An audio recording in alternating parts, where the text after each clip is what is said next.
Hola, jo soc la Nereida Carrillo, soc la presidenta de l'associació Lertu-Check i soc professora de periodisme a la Universitat Autònoma de Barcelona i avui hem engegat aquest projecte que fem conjuntament entre Lertu-Check i la xarxa,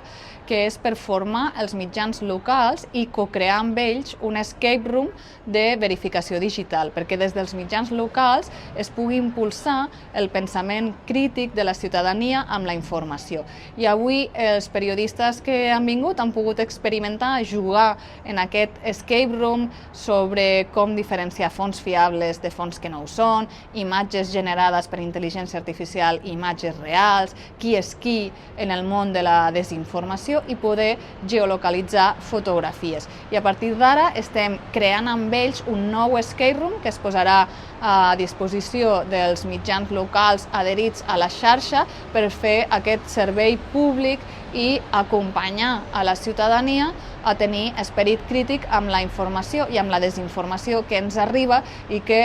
vulnera els nostres drets i ens perjudica.